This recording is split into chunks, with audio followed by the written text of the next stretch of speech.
Ito na kaya yung pusit na nakatakas nung nakaraan? Anong uri kaya ng mga surahan ang mga ito na ngayon ay nagsilabasan? At anong isda naman kaya ang napili ng ating kaibigan? Tara na mga master, samahan nyo na naman ako. Dahil ako lang ulit mag-isa ang makikipagsapalaran dito.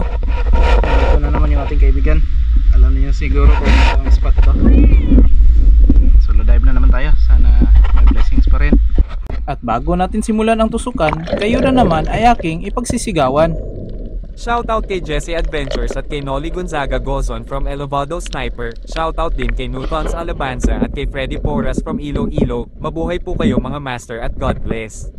Ito na naman ang buhay na mano natin. Isang good size na pusit na masarap sa adobo at kilawin. Hindi ako sigurado kung ito ba yung pusit na nakatakas nung nakaraan. Dito sa pwesto kasi mismo natin ulit siya nakita ng ating binalikan. Nung nagblinker kasi tayo nung nakaraan, tayo ay naduling at hindi na natin ito nasundan. At eto na naman yung mga nagkukumpulang mga surahan. Pero hindi natin uubusin at pipili lang tayo ng ating magugustuhan. Anong uri kaya ng surahan ito mga master? Ito kaya yung tinatawag nilang slick unicorn fish? O sa Bisaya, ang tawag naman namin dito ay bagis. Ang dami talaga nila ngayon dito sa tabi, kaya secured na ang ating pangulam ngayong gabi. Pero last na ito dahil medyo nakaramdam na tayo ng awa. Yung mga surahan kasi na nagpakita sa atin ay mga bata, kaya tutusok na lang tayo ng tigda dalawa. Pero speaking of bata mga master, nakakita tayo ng batang pusit at sa ating pana ay malupit din ang kanyang sinapit. Paano ba naman at napakalabo na naman ng tubig, kaya hindi na natin ito pinasaylo at pati yung mga danggit at ang dami pa nila dito lang sa mga bato nakadikit at kapag gumalaw sila sigurado talagang mapapaksit. Parang Squid Game tuloy yung laro namin ngayong gabi. Kung sino ang gagalaw ay siyang unang mahuhuli at nakita nga natin itong isa na gumalaw at nagtago doon sa bato, kaya ayan tuloy na headshot siya sa kanyang ulo. At eto pa, akala niya hindi ko siya nakita pero nakatarget lock ka na sa akin kaya siguradong wala ka ng kawala. Ugong wa kutsi chognida.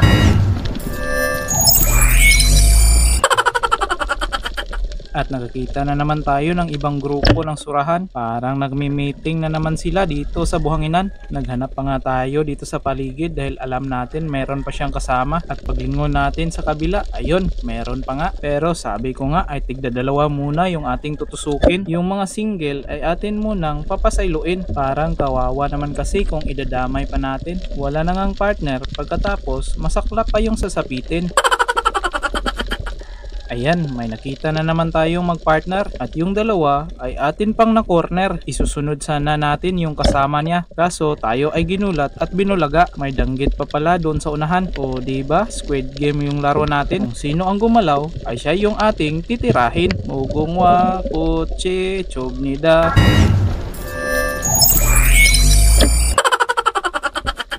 Tumigil na nga sa paggalaw yung danggit at nagpanggapang tulog, pero ang mata naman ay hindi nakapikit. Huli na ang lahat dahil kitang kita ko na siya ay gumalaw, kaya magkita-kita na lang kayo doon sa sabaw. Ito yung mga timbungan na pinasaylo natin noong nakaraan. Kakatapos lang kasi ng New Year noon, kaya sila ay ating pinagbigyan. Pero ika nga, hindi lahat ng araw ay Pasko, kaya pasensya na at bibigwasan ko muna ang isa sa inyo. Dito naman tayo sa spot ng mga sulit at unang napakita sa atin ay itong napakalaking dalagang bukid. Sayang at hindi natin tinamaan, kaya dito na lang tayo bumawi sa kanyang mga kasamahan. Ayun, tinamaan natin pero nang hinayang talaga tayo doon sa isa kaya ating hahanapin. Nako, sana hindi na natin inon yung malakas na ilaw. Yung dalagang bukid kasi ay nabulabog at nasilaw. Yung mga dalagang bukid ngayon na napakita ay medyo mailap. Buti na lang yung mga surahan ay napakita sa atin ng walang kahirap-hirap. Malayong spot na ito sa mga surahan na napakita sa atin kanina, pero tayo talaga ay nagulat at nagtaka bakit maging dito ay marami pa rin sila. As usual ay pipili lang tayo at yung iba ay ating ititira para sa susunod na balik natin ay mayroon pa tayong matitira. At pagkatapos dito ay umiwas na tayo doon sa buhanginan at dito naman tayo sa may batuhan. Ito namang mga timbungan sa atin ay nagpakita. Kadalasan ay magka-partner pa. Mapapasa na all ka na lang talaga. Malas nyo lang ngayon dahil nangunguha ako na magka-partner, kaya doon kayo sa kaldero magsama forever. At speaking of magka-partner ay kinuha na rin natin yung magka-paris na ito. Next month pa kasi yung Valentine's at bakit nagdi-date na kayo?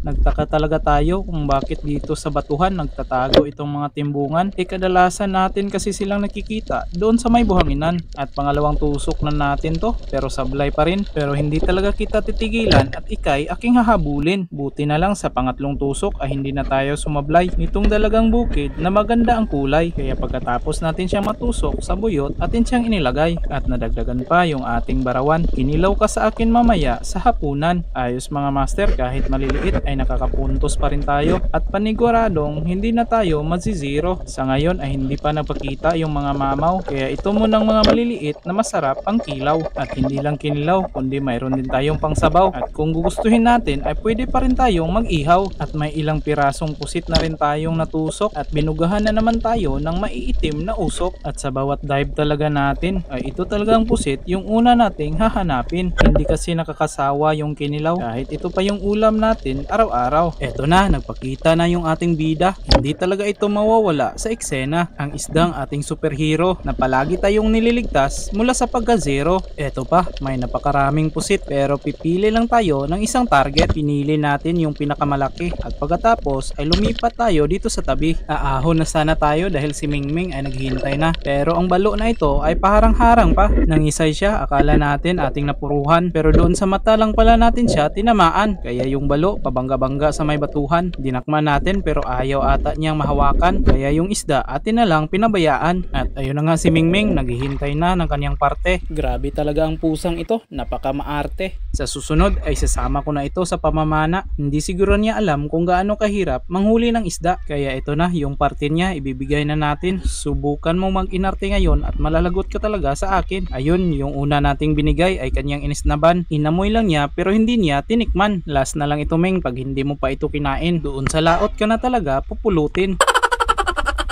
Buti na lang ay kinain niya yung timbungan dahil kaunti na lang talaga ay ibabalibag ko na ito doon sa karagatan.